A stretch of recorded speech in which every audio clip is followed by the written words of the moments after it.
My colleagues get here for just a minute.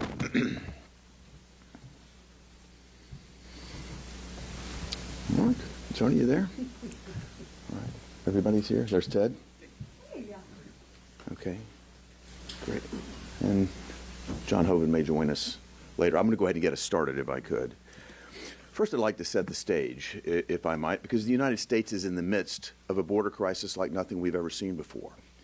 And the U.S. Department of Homeland Security, in case the White House missed it, in their own executive summary, lists the fact, and this is the 2024 executive summary for the Department of Homeland Security's threat assessment of the United States. It lists the fact that they expect illegal drugs purchased in Mexico and sold to the United States will continue to kill more Americans than any other threat.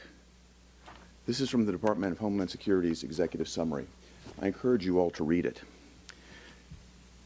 It's a threat that we all feel. In my home state of Tennessee, we're losing people every day to fentanyl. We've got more encounters of people on the terrorist watch list than ever before coming across the border. In fact, well over 170 different nationalities have been apprehended crossing the border illegally since Joe Biden took office. We have a national security threat of epic proportions in our border.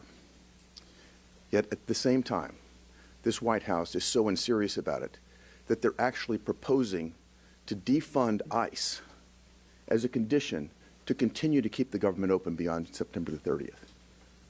If you don't believe me, take a look at page 51 of the language that's appended to their, quote, clean CR. On page 51, it gives them the authority to reprogram all of ICE's funding, over $8 billion, to reprogram that and turn ICE into a resettlement agency. All of these funds can be reprogrammed to more rapidly push people into America.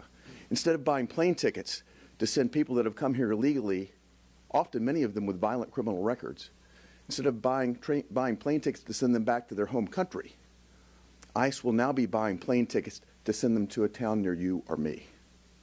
This is egregious. It's got to stop, and I'm glad that my colleagues have joined me today to bring attention to what's happening at our southern border. And with that, I'd like to introduce my colleague, Senator John Barrasso. Joe Biden has surrendered our southern border. He surrendered it to drug dealers, criminal cartels, and gang members. We're still waiting the numbers from last month, but it looks like it's going to be an all-time high, a record-breaking month of over 250,000 illegal immigrants coming into the United States. They get here, and then they vanish. That's what we're dealing with in the United States today.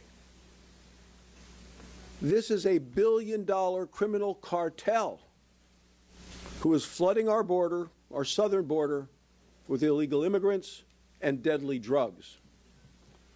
Criminals are coming from all around the world: Africa, the Middle East, and China. It used to be that border states and border cities were some in places in Texas or some places in Arizona. No, not anymore. The City Council of Chicago and the Mayor of New York have actually said that their own cities are being destroyed by the illegal immigrants who continue to come. And remember, these are sanctuary cities. Every state in the country has been impacted by this. My home state of Wyoming, the fentanyl deaths, it's a major death. There's a killer. Fentanyl's a major killer all across the United States.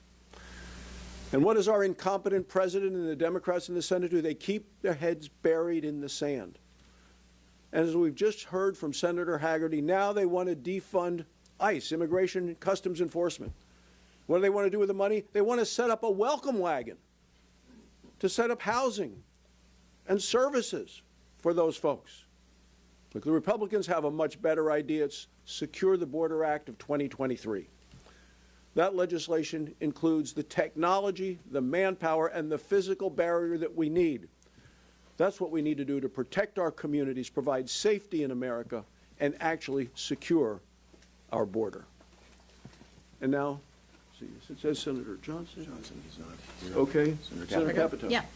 I want to thank Senator Hagerty for calling us together and joining my colleagues here to talk about an issue that is front and center on just about every American's mind. It is true. This is a 50-state problem. The fentanyl problem in my state is particularly difficult. It touches families. It touches old, young, husbands, wives, sons, and daughters in a very, very tragic, with very tragic results. And you saw the numbers that came out just recently. Those numbers are going up. It was 111,000 lives were lost to overdoses last year. That is up from the year before. So it's very stunning. When you think about the border, our West Virginia National Guard just joined the Texas National Guard on Operation Lone Star on the border and near Eagle Pass. And basically, the impressions that I got after talking with them, the word that was repeated often from all of them was how shocked they were at the situation, how out of control the situation is. And so hats off to the state of Texas for what they're doing in our other border states, because they've got a really, really tough with no support or very little. But I think as you look at the numbers that are coming over, I think we need to look even further as to what's happening, as Senator Hagerty said, what's happening in the interior once they get here. It is catch and release. You come in, you register, and you're on your way. And then guess what? You wait 10 years. 10 years before your case is actually heard, if it gets heard even then, because of the backlog. There's 6 million people in the backlog right now, and you can imagine it's doubling every 3 years because of the inadequacy of the Biden administration to address this very difficult issue.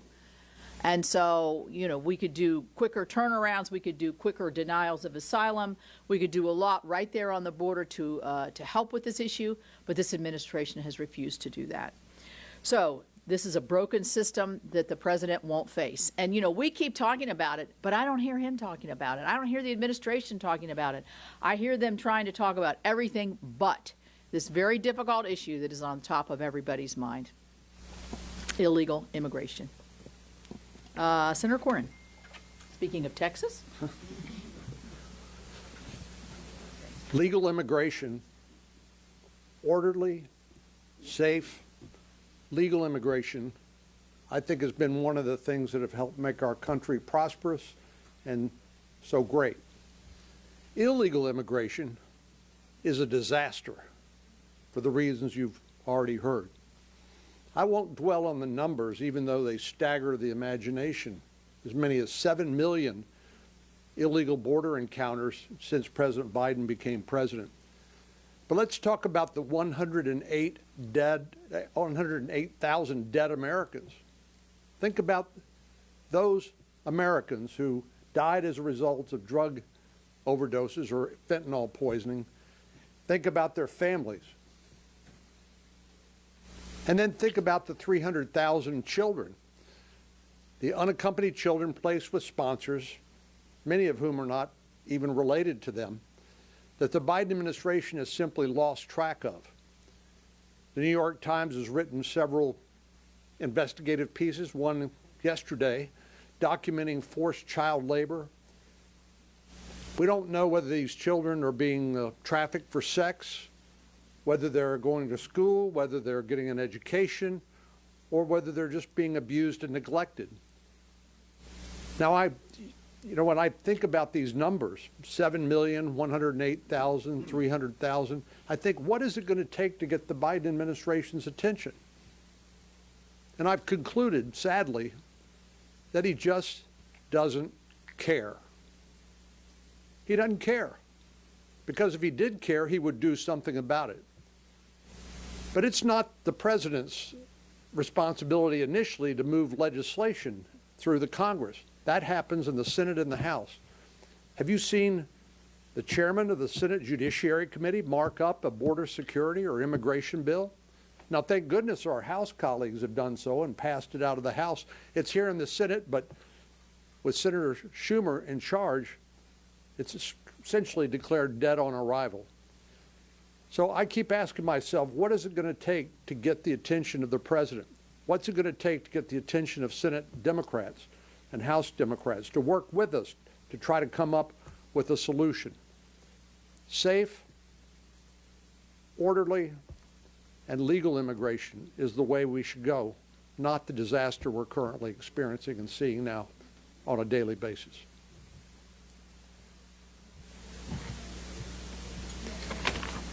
I'm glad to be here today with my colleagues to talk about this issue. And just as Senator Capito had mentioned, Iowa as well has committed our National Guard troops to help secure the southern border. And President Biden and this administration, they truly are making America less safe. And ever since last Friday, we have seen 9,000 illegal immigrants cross the border every single day. My home county of Montgomery County in Iowa, the population there is right around 10,000 people.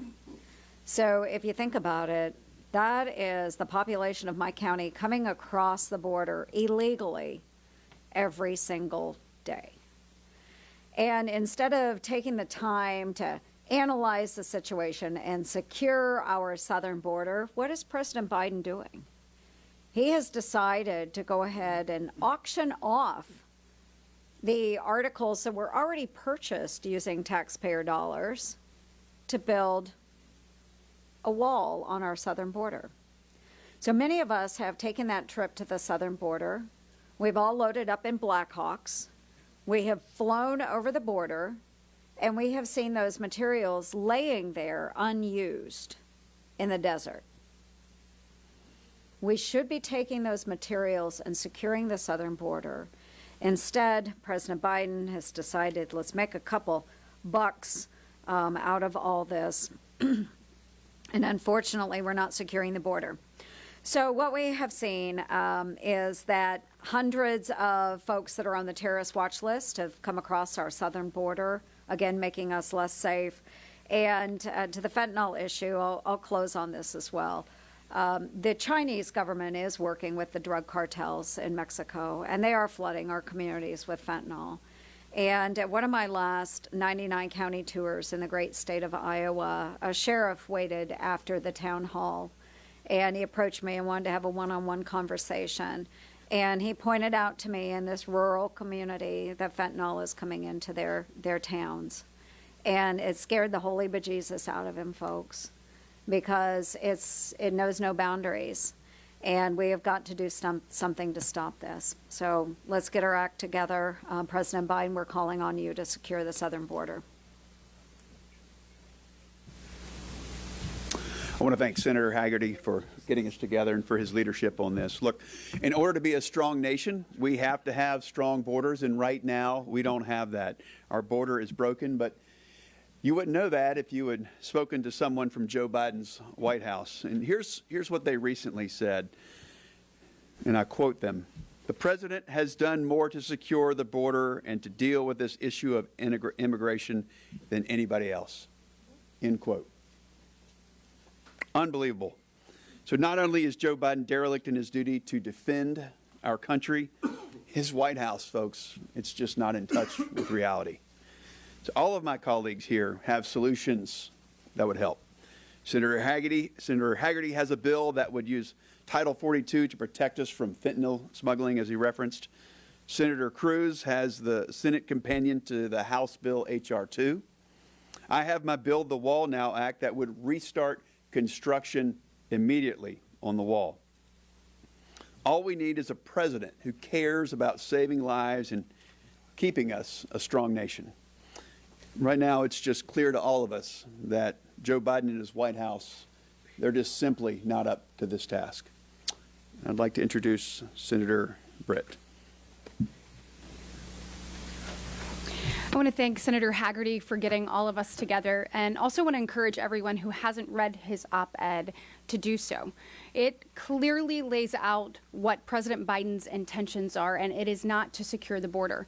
It is to rather further continued migration into this nation, into a space where it is unsustainable. If you look back over his administration, there have been 2.3 million people that have come here. Guys, you need to put that in perspective. So Alabama is the 24th largest state in the nation, and that is about half of our population of 5 million. If you look, that was the last fiscal year alone. If you look at the total compilation to this point in his administration, we're at about 7 million.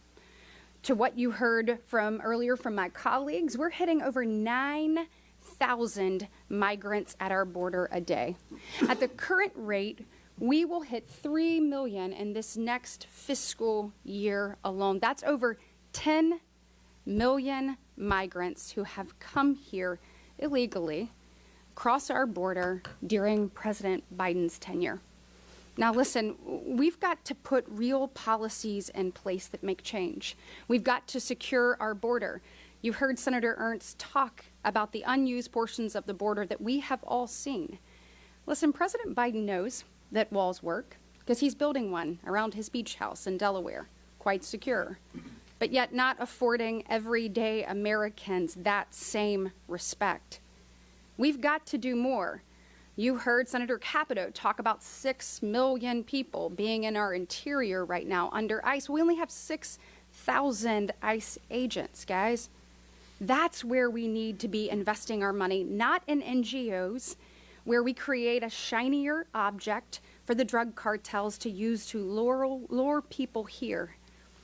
What's happening is we've created an environment where human traffickers, drug cartels, and terrorists rule the day. Over 844 people died at the border last year, and you all read the story about an 8-year-old drowning. As a mom, that is completely and totally gut-wrenching and unacceptable. I have talked to women who have not just told me that they were raped, but they've told me how many times a day they were raped at the hands of the drug cartels. You look at the drug cartels and what they've done with fentanyl in every community around this great nation. Last year alone in Alabama, we had to use Narcan 15 times the first 2 months of our school year because of overdoses on campus. There is a mom, a dad, a brother, a sister, a cousin that is sitting around a dining room table tonight that is missing somebody because President Biden will not do his job. And then you look at terrorists. The numbers here don't lie, guys. Look at the last administration. The last administration in that total time span of those 4 years, do you know how many people we found on the wanted terrorist watch list at the border? 8. Do you know how many people on the terrorist watch list that we have caught at the border in the last fiscal year alone? And we're not finished yet. 244. Because of President Biden's disastrous withdrawal from Afghanistan, he has created a hotbed of terrorism, and now the American people are paying the price. We must do something, and I commend my colleagues for standing here once again, and we just hope our other colleagues on the other side of the aisle will wake up, join forces, and do something for the American people. Our children are counting on it. Senator Johnson. Well, first of all, thank you, Senator Britt, for your passion on this issue. Thank all my colleagues here for being here. What is, in terms of number of press conferences we've held on the border since the Biden administration blew it up? We keep trying to alert the American public. Unfortunately, most of the mainstream media are just continuing to ignore the crisis. I appreciate my colleagues putting my chart that I started developing as Chairman of Homeland Security, back there in 2014 when Obama declared a humanitarian crisis, when as many as 2,000 people were crossing the border a day. This administration won't even bring itself to call this a problem. They call it a challenge, and their solution is just getting far more efficient at encountering, don't even call it apprehensions anymore, in encountering, processing, and dispersing well over 5.5 million people, which is a population greater than, more than half the states have a population less than that 5.5 million people. That's the magnitude of the problem. But you can see it's just graphic in terms of how this crisis has exploded under Joe Biden, and it's also obvious that under President Trump, without real help from Democrats in Congress here, it pretty well solved the problem. We pretty well eliminated the illegal immigration of unaccompanied children. and family units exploiting our asylum laws, which means we dramatically decrease the human depredations of the illegal flow. Today, my last trip in the border, I've gotten to know the sheriffs down there, and they always show us the pictures of the dead, desiccated, bloated, animal-chewed bodies in the desert of the illegal flow. There are hundreds every year. Today I got a photo, and we're just going to put up half of the photo. I'm not showing you the worst part of this photo, the upper half. It was literally the most horrific one I've seen today. Any reporters are interested, I'll show it to you. But we're not reporting on, we're not recognizing the human toll, the inhumanity of the Biden administration policies. This was a human being that we might have let in, welcomed in under a legal immigration system, but Biden's open border policy has pushed back the possibility of us standing up a functioning legal immigration system. So again, what I'm asking members of the press to do is please fully report on this crisis, fully report on the human trafficking. How do you think young women pay off their $7,000 to $15,000 human trafficking fee? The Sound of Freedom movie shows you what happens with child sex trafficking, other sex trafficking, and of course then the deadly drugs crossing this open border. So please, I'm just appealing to the mainstream media, pay attention to this. Show the American people the disaster that President Biden has caused at the border, the inhumanity of his policies. And I think next is Senator Hoven. I want to thank Senator Hagerty for organizing this. Look, we've been calling attention to this issue, and we need to keep calling attention to this issue. All of these senators have been down to the border multiple times. In my case, on our side of the border, I've been down to McAllen, Del Rio, Eagle Pass, Rio Grande, El Paso, Brownsville. And on the other side of the border, I've been to Mexico, Ecuador, Colombia, and Guatemala, all in an effort to call attention to what's going on. And the numbers speak for themselves. In 2021, illegal crossings at the southern border, 1.7 million. In 2022, 2.4 million illegal crossings. This year, just through July, already at 2 million. By October, obviously, it will be a new record yet again. And at the northern border, the crossings, illegal crossings, are going up as well. You know, you're hearing now from the cities. You know, it used to be that a lot of the attention was coming from Texas because they were being inundated with people coming illegally. So Governor Abbott started putting some of these on buses and sending them to places like New York and Chicago and other places. So now you're finally hearing from Mayor Adams in New York, and you're hearing from other mayors in Chicago and other places, and they're blaming the governor of Texas somehow for, oh, we're getting all these migrants here illegally. Yet what Texas is sending, or these buses that are being sent up by Governor Abbott, that's a fraction of what is coming. It's like maybe 10% of the number of migrants that are migrants who've crossed illegally who are coming to these cities. So the question I want to ask, if 10% came because the governor of Texas sends them these illegal migrants to your city, but 90% come because the Biden administration did it, why aren't you saying, Biden administration, it's your fault. What are you doing?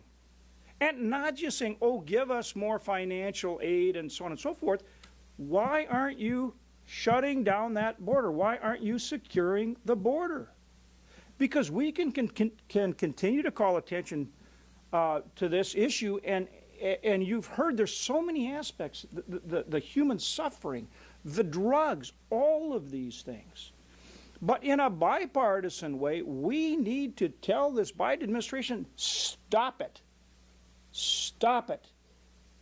We need a secure border. And, you know, you've seen Alejandro Mayorkas go, oh, we have a secure border. Really? Does anyone believe that? More than 2 million people coming illegally, and look at what's happening in our cities? So, look, this has got to be more than just finally some of our colleagues across the aisle saying, oh, well, gee, they need some financial assistance because they're being overrun with people coming here illegally. Maybe they need to join with us and start saying, Biden administration, secure the border. And this bit about, oh, they can't do it unless Congress passes a law, that's ridiculous. The problem is the Biden administration is not enforcing the law. We could pass 100 laws, but if the Biden administration is not going to enforce the law, what difference does it make? Enforce the third safe country policy, enforce the remain in Mexico policy, and of course build the border wall. But enforce the law. It's a matter of national security. Thank you, Senator Hoven, and I appreciate all of you from the media being here today. For this press conference, we'd be happy to take just a few questions. We're right at 2 o'clock, so it'll be brief. Yes, you first. We spoke about this. We spoke to Camilla Jonathan yesterday. She blamed the GOP for the surge because she said Republicans are talking about open borders and it leads to more interest in coming over. Do you think that that statement has any veracity? I think it has zero veracity. It's so far-fetched, it's just hard to believe that she would have the gall to say something like this. I went to Guatemala as well. I met with the president there, and he told me that the problem is the messages coming out of this White House. Coyotes are taking those messages, they're using those messages to market to the most vulnerable people in his country, destroying nuclear families, taking their life savings, and putting their children, usually, on a very dangerous journey through other countries. And he also reminded me of this. The president of Guatemala said that we have created a national security crisis on his southern border. He has no idea now who's marching through his country to get to ours. And he laid all of the blame at the foot of the Biden White House where it properly belongs. Slightly off topic question for Senator Ernst for your leadership. A few minutes ago, Senator Schumer went to the floor and filed closure on the nominee subject to Senator Tuberville's holds, Steve Brown, the Joint Chiefs of Staff, most of the Chiefs of Staff of the Army, and the comments from the Marine Corps. He says he's going to try to hold an accelerated vote later today, which is the Senate on Friday or Saturday to vote on those nominees. If there's an objection, what are your thoughts on that? My thought on that is, why did Senator Schumer not do this months ago? And I wish more people would report on that. Senator Schumer is showing exactly what he could have been doing with our military nominations months and months ago, and yet refused to do that. So for all of you that are out there that are laying the blame at Tommy Tuberville's feet, you need to know that Senator Schumer has had this opportunity for months now. He is the one that has been holding hostage the military men and women that serve this country. So why the heck didn't he do it sooner? I hope everybody asks that. Because while everybody is grousing about the senator from Alabama, Chuck Schumer knew full well he could have done this months and months ago. If we had been lining those nominees up, we wouldn't have these vacancies today. Thank you.